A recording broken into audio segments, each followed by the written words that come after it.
اللہ اکبر. یاد رکھو مسلمانوں، ایک ہی پتھر ہے روئی زمین کے اندر، ایک پتھر ہے، ایک پتھر جس کا چومنا جائز ہے.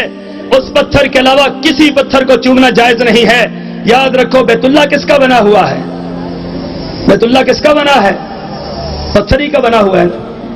بیت اللہ پتھر کا بنا ہوا ہے، لیکن پورے بیت اللہ کو چومنا جائز نہیں ہے. علماء بیٹھے ہیں، میرے پاس پوچھ لیجئے گا کہ بیت اللہ کو، پورے بیت اللہ کو چومنا جائز ہے؟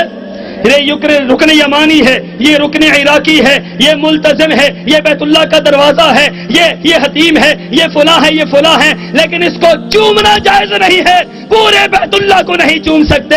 کس کو چومتے ہیں؟ حجر اسود کو چومتے ہیں. کیوں چومتے ہیں؟ آئیے اس عقیدے کا اظہار حضرت عمر نے کر دیا. اہل حدیث کی زبان میں حضرت عمر کھڑے ہیں، حجر اسود سامنے ہے. حجر اسود کو مخاطب ہو کر عمر نے فرمایا، اے پتھر تو پتھر ہے، نہ تو نفع دے سکتا ہے نہ تو نقصان دے سکتا ہے. اللہ کی قسم میں نے آمنہ کے لال کو تجھے چومتے ہوئے نہ دیکھا ہوتا، رب کعبہ کی قسم کبھی نہ چومتا. میں تجھے اس لیے چومتا ہوں کہ میں نے محمد رسول اللہ کو تجھے چومتے ہوئے دیکھا ہے. السلام علیکم ورحمۃ اللہ وبرکاتہ. الحمدللہ وکفا والصلاة والسلام على من لا نبي بعده. اما بعد فاعوذ بالله السميع العليم من الشيطان الرجيم. بسم الله الرحمن الرحيم. وإذا ذكر الله وحده اشمأزت قلوب الذين لا يؤمنون بالآخرة وإذا ذكر الذين من دونه إذا هم يستبشرون. اللهم صل على محمد وعلى آل محمد كما صليت على إبراهيم وعلى آل إبراهيم إنك حميد مجيد. اللهم بارك على محمد وعلى آل محمد كما باركت على إبراهيم وعلى آل إبراهيم إنك حميد مجيد. سبحانك لا علم لنا إلا ما علمتنا إنك أنت العليم الحكيم. معزز سامعین گرامی، جہاں تک میری آواز جا رہی ہے اور جو حضرات کان رکھتے ہیں وہ میری آواز کو سن رہے ہیں، ان سے التماس ہے کہ کانفرنسوں کی انعقاد کی کچھ آداب ہوتے ہیں. میرے خیال میں وہ آداب کم سکھائے گئے ہیں، جس کی بنیاد پر مقرر کے آنے کے بعد بھی آپ کی تقریر جاری ہے. تو کسی نے اگر بہت تقریر کرنی ہے تو پہلے وہ آ جائے، وہ تقریر کر لے یہاں پر، پھر میں بعد میں کر لوں گا. جو دور سے علماء کرام آتے ہیں، ادب و احترام کا تقاضا بھی یہی اور عزت کا تقاضا بھی یہی، اور باقاعدہ طور پر یہ ویسے نہیں آتے، بڑی جان جوکھوں سے آتے ہیں اور بڑا وقت نکال کے آنا پڑتا ہے. فرض بنتا ہے آپ کا کہ آپ بھرپور طریقے سے ہمتن گوش ہو کر، جنہوں نے سننا ہے وہ بیٹھ جائیں، جنہوں نے گفتگو کرنی ہے وہ بے شک اٹھ کے چلے جائیں. یہاں اگر 4 افراد ہوں گے تو ہمیں وہ 4 ہی کافی ہیں سننے کے لیے. ہمیں کوئی ضرورت نہیں کہ بڑا مجمع ہو اور اس کے سامنے ہماری بات ہو. چند افراد ہوں، مقصد کی بات سنیں، مقصد کی بات ہو اور عمل کی زندگی میں اس کو جگہ دے دیں. اللہ ہمیں عمل کی توفیق عطا فرمائے. سامعین محترم، امام اعظم کانفرنس کے نام سے ہماری آج کی کانفرنس موسوم ہے اور بڑے وقت سے علماء کرام خطابات فرما رہے ہیں اور میرے بعد بھی معزز علماء کرام کا خطاب ہوگا. میں فقط صرف 2 باتوں کی طرف آپ کی توجہ دلوانا چاہتا ہوں، اور وہ 2 باتیں فقط 2 باتیں نہیں، وہ 2 باتیں میرا نظریہ ہیں، میرا عقیدہ ہے، میری سوچ ہے، میری فکر ہے، میری دعوت ہے، میری پکار ہے، میری للکار ہے، میری آواز ہے. وہ 2 باتیں ہمارا عقیدہ ہیں، وہ 2 باتیں ہماری جستجو ہیں، وہ 2 باتیں ہمارا نظریہ ہے، وہ 2 باتیں ہم شروع سے لے کر چلے ہیں، آج تک لے کر آ رہے ہیں اور قیامت تک ان 2 باتوں کو لے کر چلتے رہیں گے. وہ 2 باتیں کون سی ہیں؟ آئیے پہلے میں یہ بتلا دوں یہ دو باتیں پیش کرنے والے کون سے لوگ ہیں؟ ہمیں لوگ اہل حدیث کہتے ہیں۔ اہل حدیث کا کیا مطلب ہے؟ اہل حدیث کا مطلب یہ ہے یہ قرآن کو ماننے والے، یہ حدیث کو ماننے والے۔ قرآن بھی حدیث ہے، حدیث بھی حدیث ہے۔ قرآن کو ماننے والے اہل حدیث ہیں، حدیث کو ماننے والے اہل حدیث ہیں۔ قرآن اور حدیث دونوں کو ماننے والے یہ اہل حدیث ہیں۔ اب نتیجہ کیا نکلتا ہے؟ میں دو باتیں آپ کے سامنے نتیجے کے طور پر پیش کرنا چاہتا ہوں۔ پہلی بات یہ ہے، اہل حدیث کا نظریہ یہ ہے، اہل حدیث کا عقیدہ یہ ہے، اہل حدیث کی سوچ یہ ہے، اہل حدیث کی فکر یہ ہے، اہل حدیث کی دعوت یہ ہے، اہل حدیث کی پکار یہ ہے کہ لوگوں عبادت صرف اللہ کی کرنی ہے۔ عبادت کے لائق اگر کوئی روئے زمین کے اندر کوئی ذات ہے تو صرف اللہ کی ہے، عبادت اللہ کی ہے۔ اب طریقہ کس کا اپنایا جائے، طریقہ کس کا اختیار کیا جائے، طریقہ کس کا اپنایا جائے، کس کی بات کو مانا جائے؟ نماز ہم پڑھنا چاہتے ہیں، طریقہ کس کا ہو؟ روزہ رکھنا چاہتے ہیں، طریقہ کس کا ہو؟ زکات دینا چاہتے ہیں، طریقہ کس کا ہو؟ حج کرنا چاہتے ہیں، طریقہ کس کا ہو؟ کاروبار کرنا چاہتے ہیں، طریقہ کس کا ہو؟ سیاست کرنا چاہتے ہیں، طریقہ کس کا ہو؟ ہم ہر عمل کرنا چاہتے ہیں، اخلاقیات میں، کردار میں، گفتار میں، عادات میں، ہر چیز میں ہم طریقہ اپنانا چاہتے ہیں، وہ طریقہ کس کا ہو؟ تو دو باتیں آپ کے سامنے اہل حدیث نظریے کی بیان کرنا چاہتا ہوں کہ عبادت صرف اللہ کی ہے اور طریقہ صرف محمد مصطفیٰ کا ہے۔ نعرہ تکبیر، مسلک اہل حدیث سید عتیق الرحمان شاہ صاحب ہونگی۔ عبادت کس کی ہے؟ صرف اللہ کی، اللہ کی نہیں، صرف اللہ کی۔ عبادت کس کی ہے؟ عبادت اللہ کی۔ اب عبادت کیا ہے؟ عبادت اہل حدیث کس کو کہتا ہے؟ آئیے اہل حدیث کی دعوت کو دیکھیں۔ ہماری دعوت کتاب و سنت کی دعوت، ہماری دعوت قرآن و حدیث کی دعوت، ہماری دعوت وہ دعوت ہے جس کو میں علی وجہ البصیرہ کہنا چاہتا ہوں، جو آج کے دور سے یہاں سے کنگن پور کے مولانا محی الدین لکھوی اس دعوت کو لے کر چلے ہیں۔ اس دعوت کو پیچھے لے کر جائیں۔ حبیب الرحمن یزدانی کی دعوت، اس سے پیچھے لے کر جائیں۔ علامہ احسان اللہ ظہیر کی دعوت، اس سے پیچھے لے کر جائیں۔ ثناء اللہ مرتصی کی دعوت، اس سے پیچھے لے کر جائیں۔ وہ شیخ الکل محمد حسین کی دعوت، اس سے پیچھے لے کر جائیں۔ تو شاہ ولی اللہ کی دعوت، اس سے پیچھے لے کر جائیں۔ امام شوکانی کی دعوت، اس سے پیچھے لے کر جائیں۔ ابن جوزی کی دعوت، اس سے پیچھے لے کر جائیں۔ ابن تیمیہ کی دعوت، اس سے پیچھے لے کر جائیں۔ بخاری، مسلم، ابو داؤد، نسائی، ترمذی، ابن ماجہ، ان کی دعوت، اس سے پیچھے لے کر جائیں۔ امام احمد بن حنبل کی دعوت، امام شافعی، امام مالک، امام احمد بن حنبل، امام ابو حنیفہ رحمہم اللہ تعالی، ان کی دعوت، اہل حدیث کی دعوت، تابعین کی دعوت، اہل حدیث کی دعوت، تبع تابعین کی دعوت، اہل حدیث کی دعوت، صحابہ کی دعوت، اہل حدیث کی دعوت، محمد رسول اللہ کی دعوت۔ اہل حدیث کی دعوت وہ دعوت ہے جس کو اللہ نے آسمانوں سے اتارا ہے، جبرائیل لے کر آئے ہیں اور محمد رسول اللہ نے صحابہ کے سامنے پیش کر دی ہے۔ نعرہ تکبیر، رہنما، امام اعظم، امام دین، اور وہ ہے کیا؟ اور وہ ہے کیا؟ وہ دعوت ہے کیا؟ عبادت کس کی ہو؟ آپ نے یاد رکھنا ہے، عبادت کس کی ہے؟ اب عبادت کیا ہے؟ عبادت کیا ہے؟ اہل حدیث عبادت کا مفہوم کیا بیان کرتا ہے؟ اہل حدیث کے نزدیک عبادت ہر اس عمل کو کہتے ہیں جو اللہ نے اپنے لیے خاص کر دی ہو، جو اللہ نے عمل اپنے لیے خاص کر لیا ہو، کسی اور کے لیے اس کو اختیار نہ کرنا، اس کو عبادت کہا جاتا ہے۔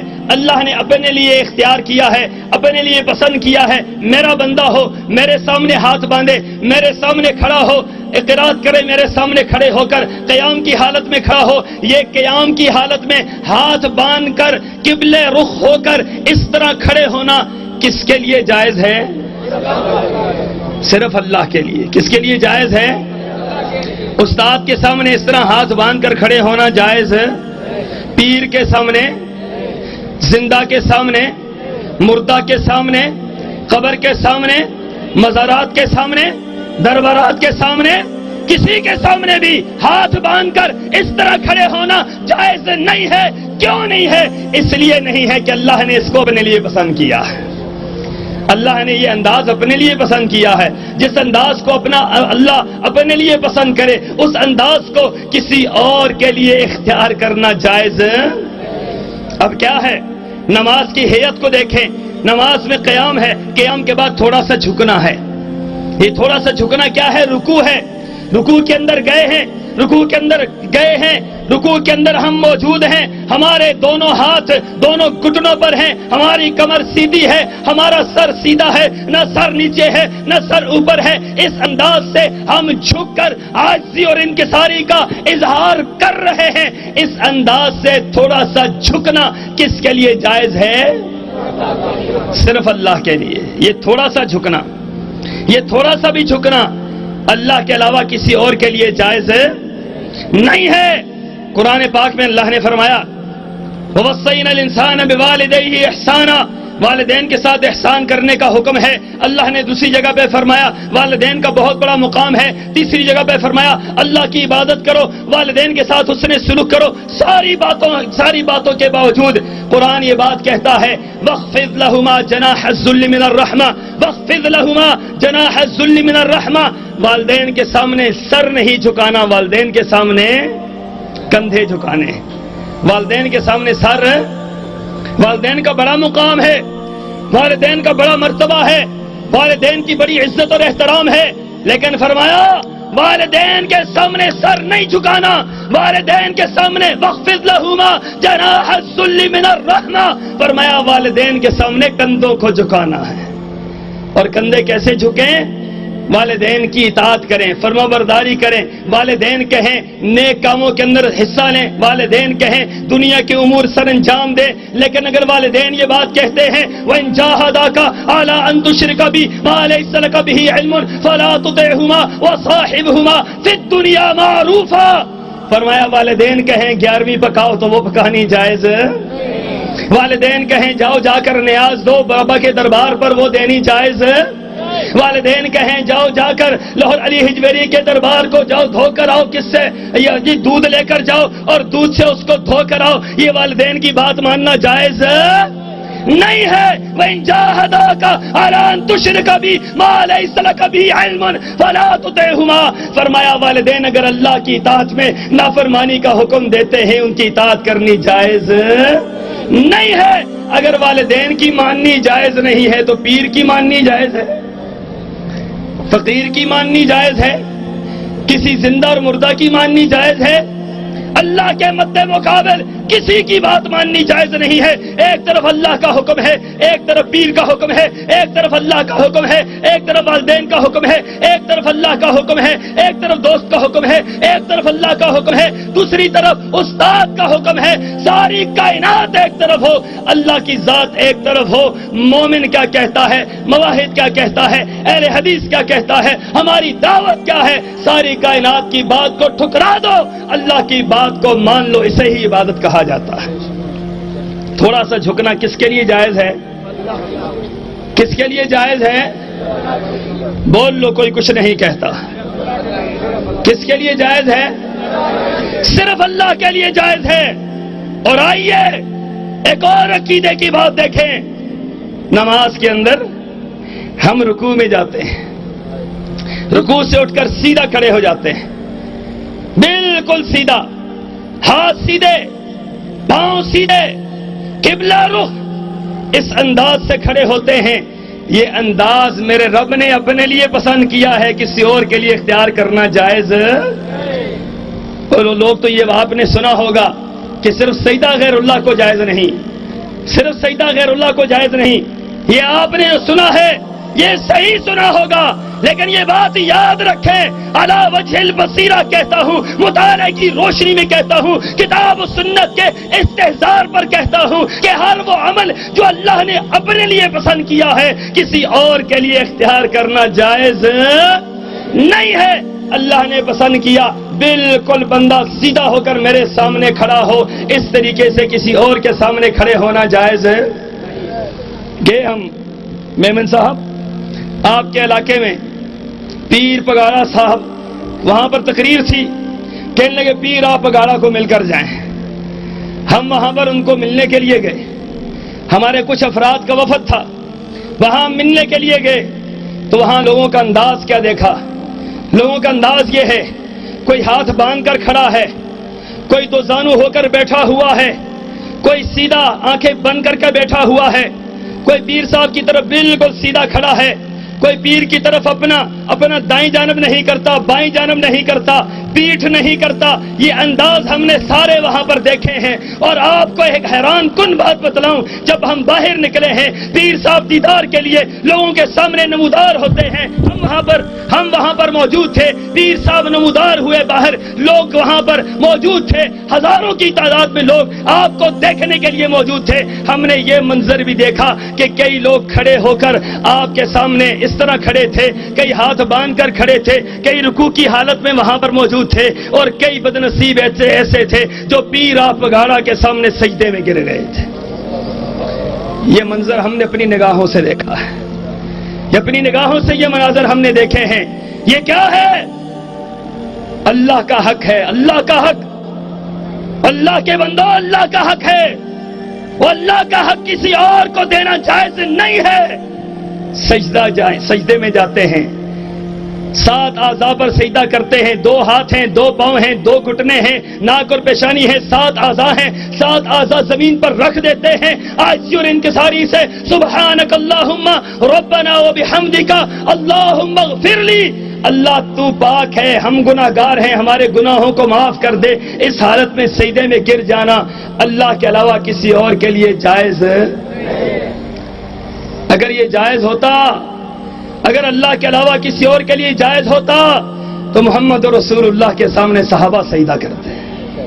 امام کائنات اس بات کے حقدار تھے، سرور دو عالم اس بات کے حقدار تھے، سید کونین اس بات کے حقدار تھے کہ دنیا آپ کے سامنے جھکتی، آپ کے سامنے سجدہ ریز ہوتی. لیکن قربان جاؤں میں اپنے امام پر، امام رحمت للعالمین پر، امام اعظم پر. صحابی آئے، آ کر کہنے لگے اللہ کے رسول، ہم نے دیکھا ہے کیسر و کسریٰ کے دربار میں لوگ پیش ہوتے ہیں اور کیسر و کسریٰ کے سامنے لوگ جھکتے ہیں، سجدہ کرتے ہیں. اللہ کے رسول، ہمارا دل یہ چاہتا ہے ہم بھی آپ کے سامنے سجدہ ریز ہوں، ہم آپ کے سامنے سجدہ کریں، احترام کی حد کر دیں، آپ کے سامنے سجدہ ریز ہوں. آپ نے فرمایا میرے صحابہ یاد رکھو، اگر اللہ کے علاوہ کسی کو سجدہ جائز ہوتا میں بیوی کو حکم دیتا خاوند کے سامنے سجدہ کرے، لیکن اللہ کے علاوہ کسی کو سجدہ کرنا جائز نہیں ہے، لہذا کسی کو سجدہ کرنا جائز نہیں ہے. اور اس سے آگے آیت تحیات آتی ہے. کیا آتی ہے؟ تحیات پڑھتے ہیں، 2 زانو ہو کر پڑھتے ہیں، قبلہ رخ ہو کر پڑھتے ہیں، اپنے دونوں ہاتھ دونوں زانوؤں پر رکھتے ہیں، قبلہ رخ ہو کر بیٹھتے ہیں. اس انداز سے بیٹھنا صرف کس کے لیے جائز ہے؟ اللہ کے علاوہ کسی اور کے لیے جائز ہے؟ یہ اللہ نے اپنے لیے انداز پسند کیا ہے. آئیے اس سے آگے چلتے ہیں، اس سے آگے چلتے ہیں. کچھ جگہ ایسی ہیں جن کو اللہ نے اپنے لیے بہترین قرار دیا ہے، اپنے شاعر قرار دیا ہے. ان الصفا والمروہ من شعائر اللہ، فرمایا یہ صفا مروہ ہے، یہ اللہ کی نشانیاں ہیں. بیت اللہ اللہ کی نشانی ہے، مقام ابراہیم اللہ کی نشانی ہے، حجر اسود اللہ کی نشانی ہے، آب زمزم اللہ کی نشانی ہے. اب دیکھو جو کام اللہ نے اپنی ان نشانیوں کے لیے پسند کیے ہیں وہ کسی اور جگہ کے لیے اختیار کرنا جائز ہے. طواف کس کا حق ہے؟ طواف کس کا حق ہے؟ کس کا حق ہے؟ بیت اللہ کا. طواف چکر لگانا، اس کی چاروں طرف چکر لگانا، یہ کس کا حق ہے؟ بیت اللہ کا حق ہے، صرف بیت اللہ کا حق ہے.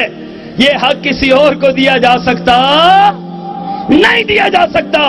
آج دیکھو یہ حق لوگ کس کس کو دیتے ہیں. کئی قبریں آپ کو ایسی ملیں گی، کئی دربار آپ کو ایسے ملیں گے، کئی مزارات آپ کو ایسے ملیں گے جہاں لوگ طواف کرتے ہیں. اور معذرت کے ساتھ، دلیل کے ساتھ بات کروں گا، کوئی اگر کہنا چاہے، ملنا چاہے، پوچھنا چاہے اسے بتلا بھی دوں گا. کئی مزارات ایسے ہیں جہاں پر 7 ہی چکر لگائے جاتے ہیں. 7 چکر وہاں پر ہوتے ہیں، 7 کہاں پر؟ یہاں پر ہوتے ہیں. یہ اللہ کا حق انہوں نے یہاں پر دے دیا.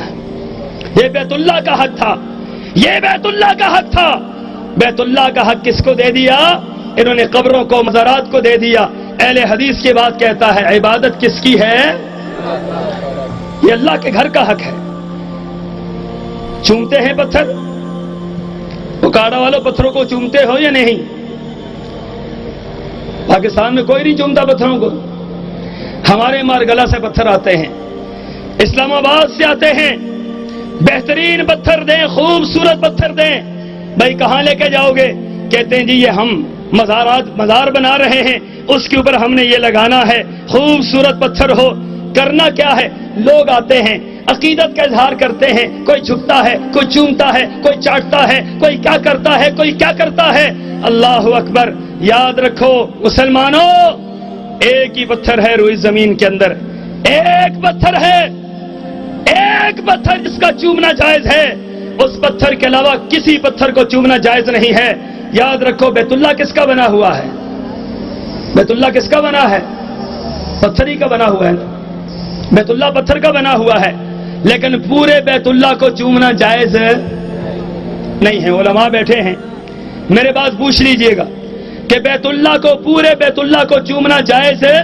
یہ رکن یمانی ہے, یہ رکن عراقی ہے, یہ ملتزم ہے, یہ بیت اللہ کا دروازہ ہے, یہ حتیم ہے, یہ فلاں ہے, یہ فلاں ہے, لیکن اس کو چومنا جائز نہیں ہے. پورے بیت اللہ کو نہیں چوم سکتے. کس کو چومتے ہیں؟ حجر اسود کو چومتے ہیں. کیوں چومتے ہیں؟ آئیے اس عقیدے کا اظہار حضرت عمر نے کر دیا اہل حدیث کی زبان میں. حضرت عمر کھڑے ہیں, حجر اسود سامنے ہے, حجر اسود کو مخاطب ہو کر عمر نے فرمایا, اے پتھر تو پتھر ہے, نہ تو نفع دے سکتا ہے نہ تو نقصان دے سکتا ہے. اللہ کی قسم میں نے آمنہ کے لال کو تجھے چومتے ہوئے نہ دیکھا ہوتا, رب کعبہ کی قسم کبھی نہ چومتا. میں تجھے اس لیے چومتا ہوں کہ میں نے محمد رسول اللہ کو تجھے چومتے ہوئے دیکھا ہے. حجر اسود کو ہم کیوں چومتے ہیں؟ اس لیے کہ محمد رسول اللہ نے چوما ہے. کیوں چومتے ہیں؟ کہ اللہ نے حکم دیا ہے. کیوں چومتے ہیں؟ کہ یہ عبادت کا حصہ ہے. اس سے ہٹ کر کسی اور پتھر کا یہ حق, کوئی پتھر کتنا ہی بہترین کیوں نہ ہو, کتنا ہی اعلیٰ کیوں نہ ہو, کتنا ہی خوبصورت کیوں نہ ہو, اس حجر اسود کا مقابلہ کر سکتا نہیں کر سکتا. یہ کیوں ہے؟ عبادت کس کی ہے؟ عبادت کس کی ہے اور طریقہ کس کا ہے؟ اب نماز پڑھنے کے لیے کھڑے ہوتے ہیں, نماز پڑھنی اللہ کے لیے ہے, رکوع اللہ کا, سجدہ اللہ کا, قومہ اللہ کا, جلسہ اللہ کا, لیکن طریقہ کس کا؟ یہ طریقہ اپنا اپنا ہے. طریقہ ہر ایک اپنا اپنا. آپ کو کس نے سکھلائی؟ دادی اماں نے. آپ کو کس نے سکھلائی؟ نانی اماں نے. آپ کو کس نے سکھلائی؟ میں نے تو خود بخود ہی سیکھ لی ہے, میں نے خود بخود ہی پڑھ لی ہے, مجھے تو بس خود ہی آتی تھی جی نماز. لیکن یہ نہیں فرمایا اپنا اپنا طریقہ. اپنی ماں سے سیکھ لو, باپ سے سیکھ لو, دادا سے سیکھ لو, محلے کے مولوی سے سیکھ لو, پیر سے سیکھ لو, فقیر سے سیکھ لو. نہیں. کیا فرمایا امام کائنات نے؟ آپ نے فرمایا نماز اللہ کے لیے ہے, لیکن صلو کما رأیتمونی اصلی. نماز پڑھنی کس طرح ہے؟ نماز اس طرح پڑھنی ہے جس طرح میں محمد رسول اللہ نے پڑھی ہے. اپنی مرضی یہاں پر کرنی, اپنی مرضی نہیں کرنی. دین کے اندر اپنی مرضی, دین کے اندر اپنی مرضی نہیں چلتی. پاکستان کے قانون کے اندر اپنی مرضی چلتی ہے؟ سوال ہی پیدا نہیں ہوتا. پاکستان کا قانون کس نے بنایا ہے؟ برطانیہ کا بنا ہوا ہے. ابھی ہمیں بنانے کی توفیق نہیں ہوئی, برطانیہ نے بنایا ہے. صرف ہم نے اس کے آئین کے اندر ہی لکھ دیا ہے قرآن اور سنت کے خلاف کوئی قانون نہیں بنے گا. بس اس سے ہٹ کر قانون ابھی برطانیہ کا چل رہا ہے. لیکن اگر کوئی اس برطانیہ کے قانون کو توڑ دے, کہتے ہیں سزا ہوگی, خوفناک سزا ہوگی, اس کو قید میں ڈالا جائے گا, اس کو سزا ملے گی, اور جاؤ تمہارے قانون بنائے ہوئے اس پر سزا دیتے ہو. محمد رسول اللہ کے قانون کو کوئی توڑے, اس پر کوئی سزا نہیں.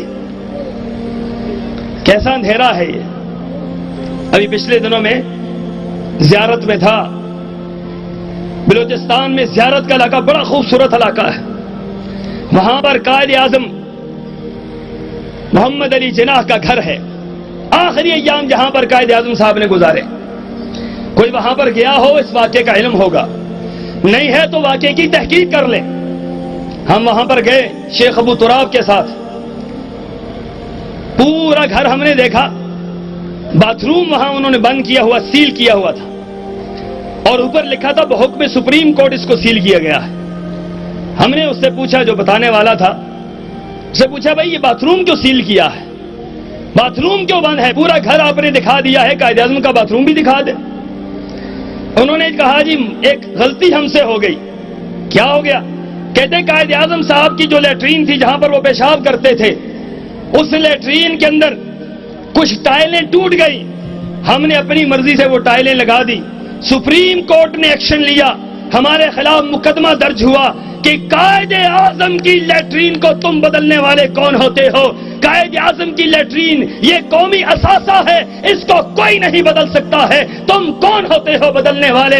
بندہ قید کاٹ رہا ہے، میں بھی ایک تاریخی بھگت رہا ہوں، قائد اعظم کی لیٹرین بدلنا ہمارے لیے عذاب کا باعث بن گیا، حالانکہ لیٹرین ہم نے تبدیل نہیں کی، صرف ٹائلیں بدلی ہیں۔ میں سوچ کے اندر گم ہو گیا، میرے مالک کیسی اندھیر نگری ہے، قائد اعظم کی لیٹرین بدلے، سپریم کورٹ کے اندر کیس چلے، بدلے کے اوپر تاریخیں پڑھیں، اس کو قید کے اندر ڈالا جائے، محمد رسول اللہ کا دین بدل دیا جائے، نہ کوئی قید چلے، نہ قید میں ڈالا جائے، نہ کوئی اس کو برا کہے، لوگ یہی کہتے رہے تمہاری اپنی ہے ہماری اپنی ہے۔ نہیں، اگر قائد اعظم کی لیٹرین بدلنا جرم ہے، محمد رسول اللہ کا دین بدلنا دنیا میں سب سے بڑا جرم ہے، اور اہل حدیث نے یہ جرم نہیں کیا، الحمدللہ اہل حدیث نے یہ جرم نہیں کیا۔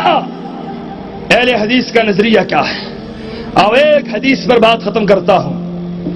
مجھے معلوم ہے آپ کی تھکاوٹ کا مجھے احساس ہے، لیکن ہم بھی تو بڑے تھکے ہیں، سفر ہم نے بھی بڑا لمبا کیا ہے، ہم یہ چاہتے ہیں ہماری تھکاوٹ بھی اتر جائے، کچھ کہنے آئے ہیں تو کہہ کر جائیں، کچھ بات کرنے آئے ہیں تو دل کی کر ہی جائیں۔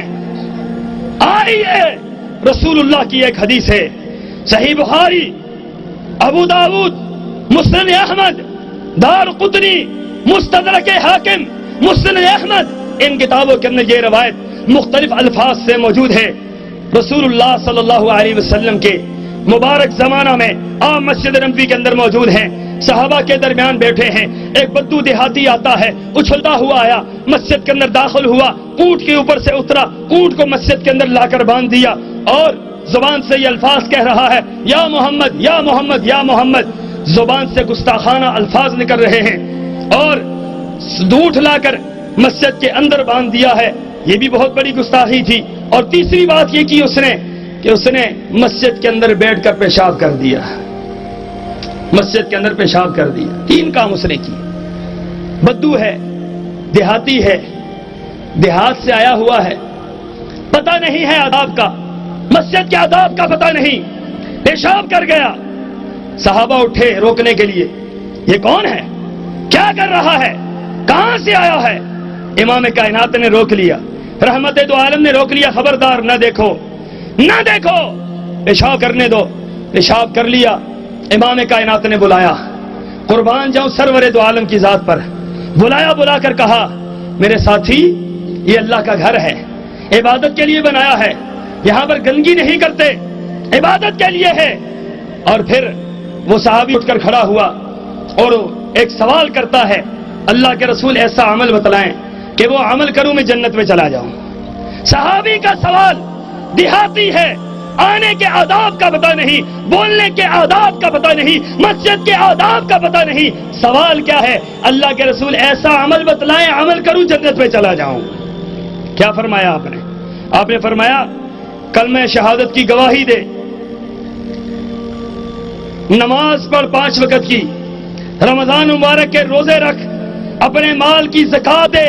4 باتیں حدیث کے اندر ہیں، 5ویں بات حدیث میں نہیں ملتی، حج کا تذکرہ نہیں ہے، یہ 4 باتیں بتلائیں۔ صحابی کھڑا ہے، یہ باتیں سن رہا ہے، یہ باتیں سنی، واپس پلٹا، اونٹ کی طرف جاتے ہوئے یہ الفاظ کہہ کر گیا، اللہ کی قسم ہے، اللہ کے رسول جو دین آپ نے بتلا دیا، جو باتیں آپ نے بتلا دی، جو نماز آپ نے بتلا دی، جو عقیدہ آپ نے بتلا دیا، جو روزہ آپ نے بتلا دیا، جو زکات آپ نے بتلا دی، جو حج آپ نے بتلا دیا، رب کعبہ کی قسم نہ کمی کروں گا نہ اضافہ کروں گا، نہ کمی کروں گا نہ اضافہ کروں گا۔ یہ کہہ کر پلٹ گیا، بیٹھ گیا، اونٹ پر بیٹھ کر چلا گیا۔ امام کائنات نے فرمایا، میرے صحابہ جنتی کو دیکھنا چاہتے ہو؟ صحابہ تڑپ اٹھے، کون جنتی ہے، کس کے بارے میں آج لب کچھ امام کائنات فرمانے والے ہیں، کس کے بارے میں سرور دو عالم آج یہ خوشخبری سنانے والے ہیں، کون جنتی ہے؟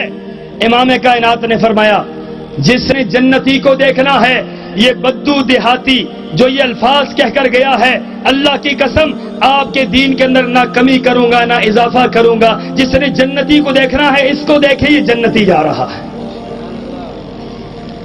کیا عقیدہ اس صحابی کا تھا؟ نہ دین کے اندر کمی کروں گا نہ کمی کروں گا نہ، ذرا زور سے بولو پتہ چلے، عقیدہ بنے ہمارا، دین کے اندر نہ کمی کروں گا نہ کمی جائز ہے نہ اضافہ جائز ہے۔